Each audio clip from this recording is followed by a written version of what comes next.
Bom, muito obrigado, Antônia, pela apresentação. Mais uma vez, então, bom dia a todos aí, os que foram pouco a pouco chegando.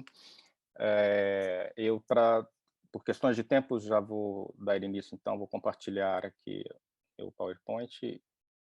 para ver se consigo cumprir bem o tempo. Bom, como eu mencionei a princípio, e também a professora Antônia Conde também fez referência, né, o assunto que eu vou tratar, ele faz parte de um dos tópicos que tenho trabalhado junto ao PASEV, ao projeto então de patrimonização da paisagem sonora de Évora, mas como introdução, gostaria de chamar a atenção para uma instituição centenária que é de grande importância no que diz respeito ao patrimônio eborense, no patrimônio geral, que é o Grupo Proévora, aí fundado então em 16 de novembro de 1919 e que passa a partir da década de 20 a promover diversas iniciativas que visam justamente preservar, recuperar e divulgar o patrimônio edificado eborense, associando inclusive a questão turística e promovendo o turismo da cidade, né? O grupo ele também promove a classificação de diversas edificações como monumento nacional, participa ativamente na criação da Comissão de Arte e Arqueologia do Conselho de Évora, isso em 1938, e também tem uma participação muito importante no reconhecimento do núcleo histórico de Évora como patrimônio pela humanidade, patrimônio da humanidade pela Unesco em 1984. Bom, mas para tratarmos especificamente do patrimônio cineiro eborense, nós temos algumas publicações que, a partir do início do século XX, começam, então, a se dedicar exclusivamente a alguns dos sinos das cidades, nomeadamente a primeira publicação, então, um artigo do Gabriel Pereira, em 1901, intitulado, então, Sinos da Sé de Évora, publicado no Boletim de Arquitetura e Arqueologia da Real Associação de Arquitetos e Arqueólogos Portugueses. Ele vai, então, vai falar especificamente e mais contextualizando um pouco a história dos sinos presentes, dos 9 sinos que constituem, então, a Torre Sineira da Sé de Évora. Em 1910, nós temos a publicação do Ascensão Valdes, de uma série de artigos dedicados aí ao patrimônio cineiro português, intitulados então, Campanários em Portugal. Nós temos aí o capítulo dedicado exclusivamente a Évora. Ele praticamente vai reproduzir o texto publicado pelo Gabriel Pereira, acrescentando informações principalmente relacionadas à epigrafia, às inscrições encontradas nos sinos, e também vai acrescentar mais 2 outras instituições, que são a Igreja São Francisco e a Igreja de Santo Antão. Depois, só nos anos 60, que nós temos outra referência a esse patrimônio cineiro eborense, no Inventário Artístico de Portugal, então publicado pelo Púlio Túlio Spanca em 1966, onde assim agora nós temos várias das instituições eborenses aí que possuem o patrimônio cineiro contemplados. Ele não vai tratar especificamente dos sinos, né, das edificações, mas sempre que essas instituições então, ou possuíam ou ainda possuíam em 1966 sinos, ele vai então fazer referências, dando informações, inclusive de alguns de medidas e também de inscrições. Bom, para termos uma ideia do que nós estamos a falar, temos aí, podemos ver esse núcleo histórico de Évora, amuralhado, e todas as instituições intramuros que possuem ou possuíam, então, torres sineiras e obviamente, sinos. Nós temos aí, destacado em branco, as igrejas, em amarelo, as instituições conventuais, e essa cor um pouco salmão, que são instituições que já já não existem, né, que são o Convento do Paraíso, de Santa Mônica e de São Domingos, o que totaliza aproximadamente, até agora o levantamento que eu consegui realizar, aproximadamente 54 sinos. Temos ainda as instituições extramuros, que também vão incluir aí outras instituições conventuais e monacais, também a Ermida de São Brás, o Asilo Ramalho Baraona, o que vai acrescentar aí um total de 14 sinos, e adicionados às instituições intramuros, nós chegamos aí a um total de 68 sinos. Bom, algumas memórias e práticas históricas que eu gostava de trazer, ou seja, selecionando um pouco as informações, que são muitas relacionadas ao patrimônio cineiro eborense, mas para entendermos um pouco sobre a questão da prática e como que se dava o processo dos toques dentro, principalmente, da liturgia católica. Nós temos várias fontes que nos oferecem subsídios para isso. Nós temos dois documentos muito importantes. O primeiro, um tratado escrito pelo um antigo mestre da Patriarcal de Lisboa, Antônio Rodrigues Lages, um tratado fantástico, que eu aconselho a todos interessados ao tema a consultá-lo. Ele está disponível pela Biblioteca Nacional online, e é um tratado que justamente vai tratar sobre a questão cineira em torno da patriarcal, falando sobre o interesse do rei Dom João V, ou seja, nós estamos a falar do período aí da primeira metade do século XVIII, e de todo o seu empenho em tentar unificar o cerimonial católico em Portugal ao modelo romano, e nisso inclui-se a questão da prática cineira. Ele menciona o envio de um beneficiado por Dom João V a Roma para elaborar um formulário com os toques dos sinos que se faziam em Roma, e menciona que esse formulário tinha se perdido. Bom, investigando na Torre do Tombo, consegui então localizar um documento que tudo indica que é uma cópia desse formulário mencionado então pelo Antônio Rodrigues Lages, que faz justamente menção ao envio de um beneficiado, inclusive com o nome João Jorge, enviado a Roma, e tudo indica que seja uma cópia desse formulário mencionado então pelo mestre de cerimônias da Patriarcal. Esses documentos são importantes para entendermos essa tentativa então de unificação da prática, né, dos toques dentro da liturgia católica. No caso específico de Évora, e nós vamos ter um formulário já bastante tardio. É comum as catedrais possuírem formulários também que justamente para poder regular os toques dos sinos. No caso de Évora, nós temos esse documento que é já de finais do século XIX, mas que indicam aí os toques realizados em diversos momentos relacionados à realização de festividades, dos ofícios religiosos, enfim, inclusive indicando quais os sinos tocavam para cada uma dessas situações. Enfim, é um documento que nos permite entender um pouco essa prática a partir da catedral da sede de Évora. Outros documentos, já que vimos, a Évora, né, possui aí várias instituições conventuais e monacais. Nós temos então todos esses manuais cerimoniais, constituições religiosas que permitem também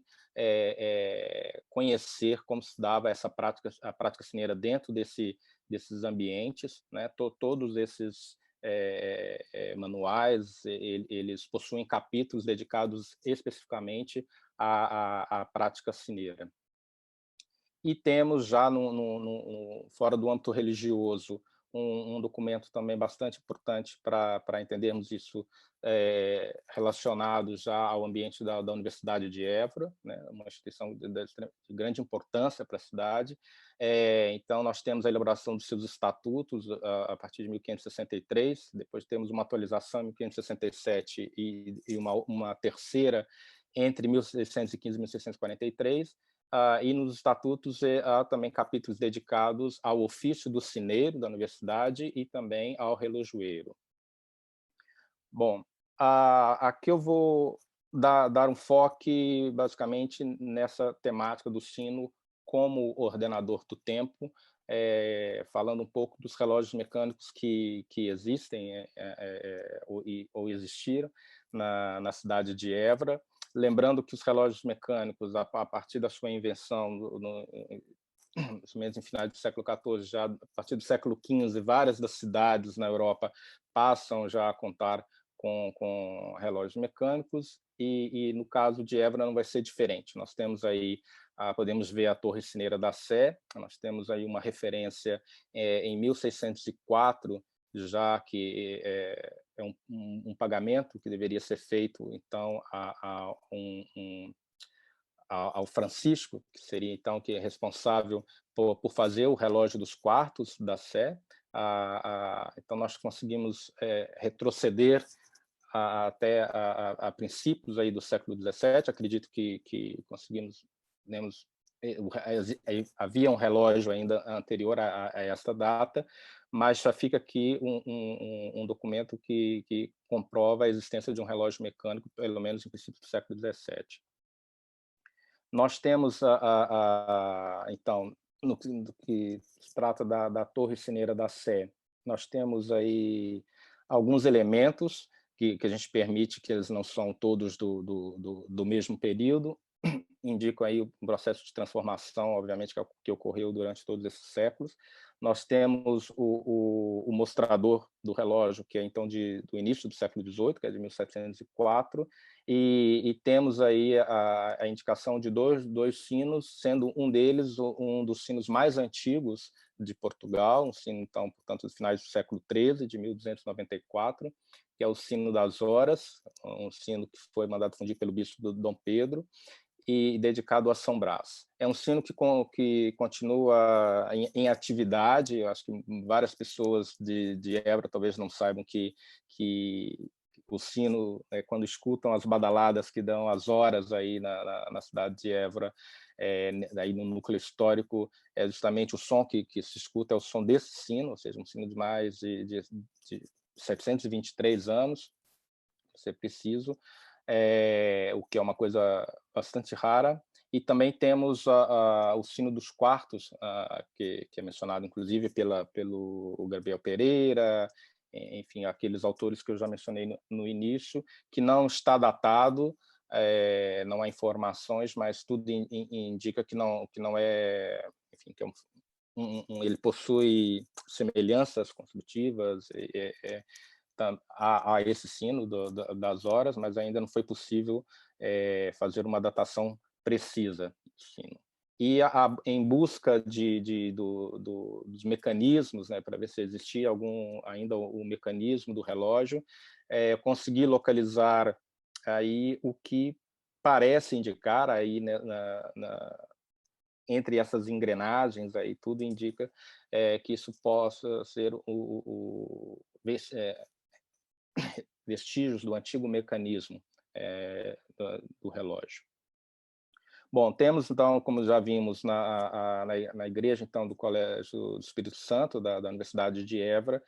como já vimos nos seus estatutos, que previa, inclusive, um capítulo dedicado ao relojoeiro, nós temos aí as suas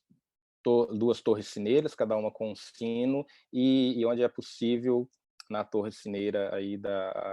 à esquerda, vermos aí o mecanismo do relógio. A igreja agora está a passar por um processo de restauro, e acredito que também seja restaurado aí o mecanismo do relógio. Temos a igreja, então, que localiza-se no centro, né, na praça principal da cidade, a igreja de Santo Antão, onde também podemos ver aí o seu relógio, que encontra-se atualmente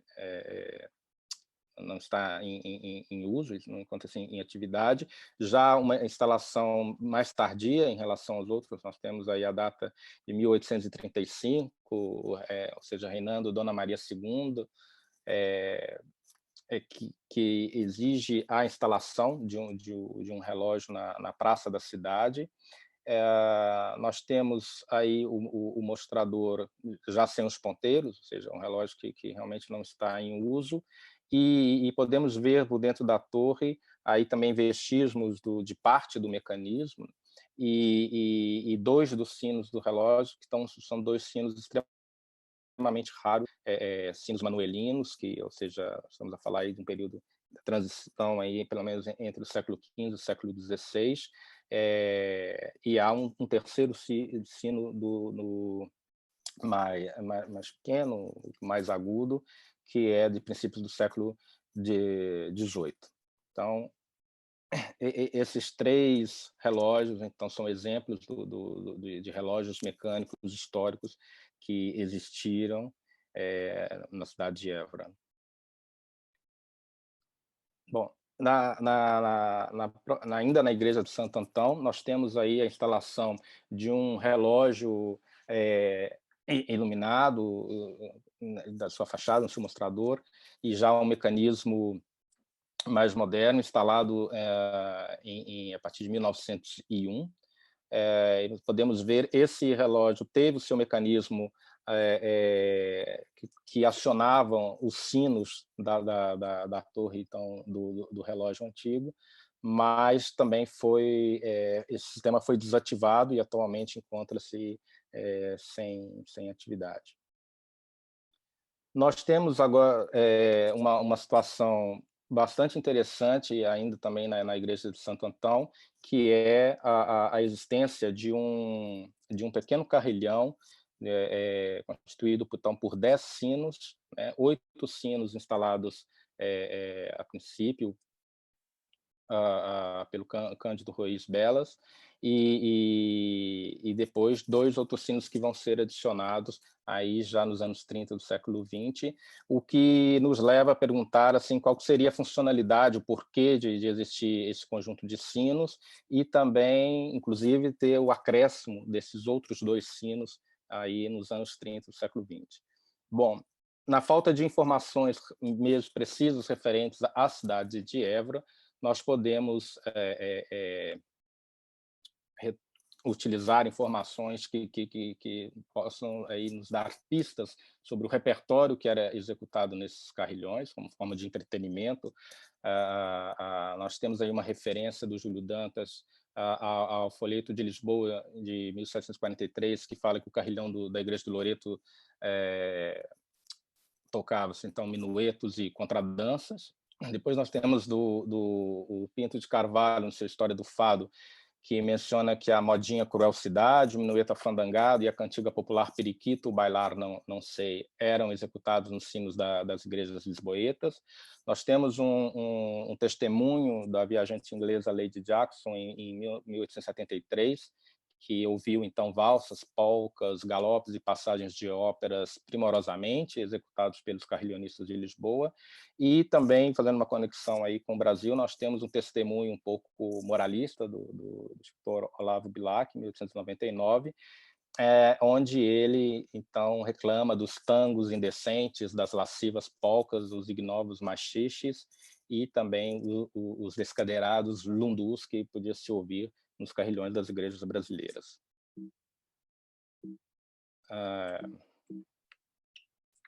Bom, outra situação que nos remete um pouco sobre essa tradição sineira na cidade de Évora, nós temos aí o toque de recolher, que era executado, então, ao final do dia, praticamente desde o período medieval, em todas as cidades, como forma de controle, né? No caso de Évora, especificamente, nós temos uma referência onde localizava-se o tão chamado Sino de Correr, o que associa a um dos mais importantes e emblemáticos monumentos da cidade, que é justamente o Templo Romano, e a gente consegue ver aqui então, através do extrato foral manuelino de 1501, a existência aí de um campanário e um pequeno sino. O templo, então, passa a ser utilizado como açougue municipal, o Antônio Francisco Barata, em 1989, ele faz, então, menção que o templo, em suas características, até 1869, como açougue municipal, em 1870, ele possuía justamente essa configuração que a gente pode ver aí nessa foto, anterior a 1870, antes, então, do restauro feito pelo José Snati, o cenógrafo e arquiteto italiano, em 1871, que transforma, então, na verdade, faz um restauro, retomando, então, as características romanas do templo, né? O Gabriel Pereira faz menção, por exemplo, que em Évora, até pelo menos 1858, 3 sinais sonoros eram destinados a esse momento do recolher. Ele fala sobre o bater dos ferros da cadeia, dos clarins da cavalaria, e sobre o sino do correio ele fala ainda, né, das características do toque, que era muito lento, de uma vibração fina e triste. Então, aí a gente pode ver onde ficava o campanário e o sino de correr. Bom, nós conseguimos identificar aí, através do periódico Folha do Sul, de 1866, a prática do sino de correr, ou de recolher, como nos dá o cronista desse periódico, a informação de que, então, esse toque durava entre 8h30 até as 9h nas noites de inverno, de 9h30 às 10h da noite no verão, mas já um momento em que as pessoas já não ligavam mais a esse toque, e, enfim, ele já não era respeitado, e ele menciona, inclusive, que a Câmara deixa, então, de pagar ao sineiro, que é o que tudo indica, a sua única função era praticamente já, nesse período de 1866, dar o toque de recolher, né? O que indica também já o que mais tarde vai acabar por ter como consequência o desaparecimento do profissional, né, do sineiro como uma atividade profissional. Também é interessante observar que justamente o incômodo que passa a ter os toques dos sinos, né, e que várias pessoas passam a recolher, o que isso vai causar vários protestos, enfim, uma situação que vai desencadear em diversas situações que agora não vou mencionar por questões de tempo. Finalizando já, ações de salvaguarda que nós temos tido como iniciativa no projeto do PASEV, nós estamos então elaborando um inventário, primeiro das instituições intramuros. Nós consultamos aí alguns inventários internacionais como referência para chegarmos, e esse inventário ainda não é definitivo, nós estamos ainda a desenvolver, mas conseguimos já ter algumas informações que consideramos relevantes para poder incluir no inventário de todos os sinos que já identificados no núcleo histórico de Évora. Aqui, em relação aos toques manuais, infelizmente, Évora possui uma situação bastante diferente, por exemplo, da região norte, né, contemplando Braga, ou mesmo no Brasil, como a gente vai verificar na sessão da tarde. Já não existe mais a tradição dos toques, ou seja, desapareceu completamente os toques associados às festividades, aos outros eventos, a próprios ofícios religiosos. Nós temos já 2 igrejas com sistemas, né, de toques eletrificados, né, somente a Sé e a Igreja São Francisco, basicamente relacionados aos relógios. Mas temos toques manuais, a chamada para a missa, né, que a gente pode ainda ver na Igreja do Carmo, Igreja de São Mamede, Igreja de Santo Antão, ocasionalmente na Igreja da Graça, quando há alguma cerimônia. E aqui uma foto ainda do Padre Antão, no começo da Cartucha, pouco antes da mudança da comunidade religiosa masculina que estava aí sediada, se transferir para a Espanha. Bom, toda essa informação ela vai ser, então, reunida e disponibilizada na plataforma que estamos a desenvolver, junto com a equipe da Nova Links, da Faculdade de Ciências e Tecnologia da Universidade Nova de Lisboa. Essa plataforma vai ser possível os visitantes, os turistas, qualquer pessoa acessá-la desde os computadores, os telemóveis enfim, fazer conhecer a cidade de Eva através do som. Essa é a proposta basicamente do projeto. Nós temos aí incluídos entre os vários itinerários propostos, um itinerário justamente relacionado à questão cineira da cidade, né? Só para vocês novamente verem a questão das instituições, onde é possível depois acessar através da plataforma a informações relacionadas a cada um desse patrimônio cineiro. Bom, e por último, a ação mais recente que nós fizemos como forma de retomar essa tradição da cineira na cidade, nós fizemos, então, uns repiques festivos pelo evento que aconteceu em novembro do ano passado, a Noite Europeia dos Investigadores. Então, nós organizamos junto a voluntários, tomando todos os cuidados. Obviamente, nós vivemos uma situação bastante complicada de pandemia, mas conseguimos, então, realizar repiques festivos a partir, então, de 8 igrejas da cidade, que foi um evento extremamente interessante, ou seja, havia muitos anos que não se ouviam esses sinos tocados simultaneamente. Nós tivemos o retorno, inclusive, de várias pessoas da cidade, um retorno muito positivo. E mesmo para finalizar, eu gostava só de colocar um pequeno trechinho do que foi essa ação.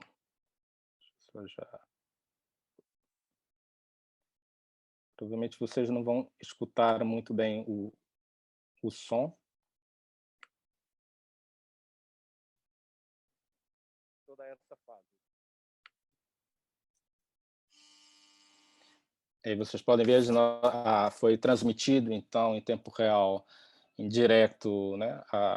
de diversas dessas torres, os toques.